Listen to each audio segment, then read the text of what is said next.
সরাসরি একটি ছবি তোমাকে দেখাবো। আমরা দেখতে পাচ্ছি যে অটোপসি সার্জন তিনি রয়েছেন এবং ডিভিশনাল ডিসি এসএসডি ডিপার্টমেন্টের তিনিও রয়েছেন, যেটা সম্ভাবনা রয়েছে ঘটনাস্থলে তারা যেতে পারেন। ম্যাডাম, এখনো পর্যন্ত অভিযোগ কিছু পেয়েছেন? অভিযোগ আমরা কিছু পাইনি, কিন্তু আমরা সব অ্যাঙ্গেলে আমরা খুঁটিয়ে দেখছি। আজকে আমাদের সঙ্গে পিএমএল ডক্টরও আছে, আমরা আবার গিয়ে ওখানে স্পট ভিজিট একটা করব। সব তরফে আমাদের ইনভেস্টিগেশন আর ইন্টারোগেশন চলছে। ওইগুলো ইনভেস্টিগেশনের পার্ট আছে। সিসিটিভি কি পুরোটা পেয়েছেন? আমরা পেয়েছি, সিসিটিভি পাওয়া গিয়েছে। ডিভিশনাল ডিসি আমরা দেখছি বিদিশা কলিতা, তিনি যেটা জানালেন যে অটোপসি সার্জন বা যিনি ময়নাতদন্ত করেছিলেন তাকে নিয়ে ঘটনাস্থলে যাচ্ছে পুলিশ, অর্থাৎ এই যে অনামিকা মণ্ডল ছাত্রী তার যে মৃত্যুর ঘটনার প্রকৃত তদন্ত করার জন্য সমস্ত দিকটাই খোলা রাখা হচ্ছে, যেমনটা পুলিশের তরফ থেকে বলা হচ্ছে। সরাসরি সেই ছবি তুমি দেখছো, একদিকে যেমন এই ডিসি এসএসডি গাড়ি আমরা দেখছি, তার সঙ্গে সঙ্গে অটোপসি সার্জেন্টের গাড়ি, তাকে নিয়ে ইতিমধ্যে পুলিশের তরফ থেকে ঘটনাস্থলে যাওয়া হচ্ছে। এবং মূলত তারা যেটা দেখতে চান যে এই যে পরিবারের সদস্যরা একাধিক অভিযোগ তারা তুলছেন, যদিও লিখিতভাবে এখনও অবধি অভিযোগ পাওয়া যায়নি। এখনও পর্যন্ত গতকাল এবং গত পরশুদিন মিলিয়ে 5 জনকে জিজ্ঞাসাবাদ করা হয়েছে, আজকেও ফের 4 জনকে জিজ্ঞাসাবাদ করা হবে। কীভাবে এই ঘটনা ঘটলো সেই বিষয়ে জানার জন্য সিসিটিভি ক্যামেরার ফুটেজ যেটা ইতিমধ্যে পুলিশ পেয়েছে, তার সঙ্গে সঙ্গে পারিপার্শ্বিক তথ্য প্রমাণ, এবং যিনি অটোপসি করেছিলেন তিনি ঘটনাস্থল দেখতে চেয়েছেন এবং সেই অনুযায়ী পুলিশের তরফ থেকেও তার কাছে কিন্তু নিয়ে যাওয়া হচ্ছে। এবং পুরো ঘটনায় আরও একবার এক প্রকার বলা যায় যে কী ঘটনা ঘটেছে তা জানার জন্য ঘটনাস্থলের উদ্দেশ্যে অটোপসি সার্জনকে নিয়ে পুলিশ।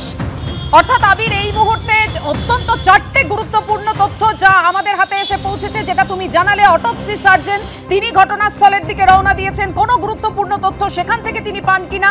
2 সিসিটিভি ফুটেজ হাতে এসেছে পুলিশের।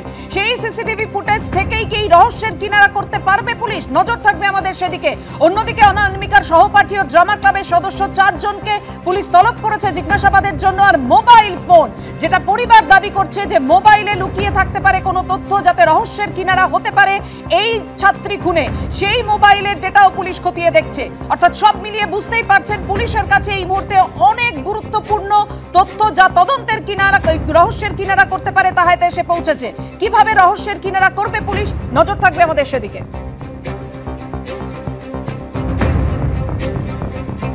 আর যাদবপুরে ছাত্রীর রহস্য মৃত্যুতে রিপোর্ট তলব করল জাতীয় মহিলা কমিশন। কলকাতার সিপিও ভারপ্রাপ্ত উপাচার্যের রিপোর্ট চেয়ে পাঠিয়ে সঠিক তদন্ত, ফরেনসিক পরীক্ষা যাতে হয় সেই দাবিতেই রিপোর্ট তলব করেছে জাতীয় মহিলা কমিশন। 3 দিনের মধ্যে এই রিপোর্ট পাঠাতে হবে।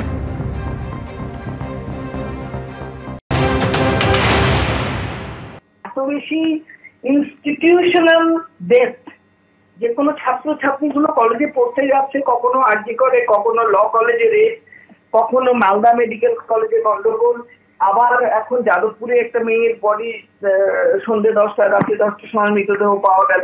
পুরো জিনিসগুলো আমাদের নাড়িয়ে দিচ্ছে। অটোমেটিক আমরা সোমোটো কগনিজেন্স ইমিডিয়েটলি দেখেই নিয়ে নিয়েছি এবং এগুলোকে ইমিডিয়েটলি স্টপ হওয়া দরকার। যদি কোনো ফাউল প্লে থাকে সেটাকে ইমিডিয়েটলি ওটাকে বাইরে আনা দরকার। তার জন্য পুলিশ প্রশাসনের সম্পূর্ণ রকমের যদি কোনো ব্যর্থতা বা আপনাদের কলেজের সিকিউরিটির তরফ থেকে বা অ্যাডমিনিস্ট্রেশন কলেজের তাদের যদি কিছু থাকে সেগুলো বের করে আনাটা কমিশনের কাজ। আমরা 7 দিনের মধ্যে পোস্টমর্টম রিপোর্ট এবং তার সাথে ফরেনসিক রিপোর্ট কোথায় পাঠানো হয়েছে, তাদের কি অবস্থা, কবে পাবে, পুরো জিনিসটার একটা ক্লিন কাট পিকচার আমরা চেয়েছি। তারপরে আমরা নেক্সট ডিসিশন নেব।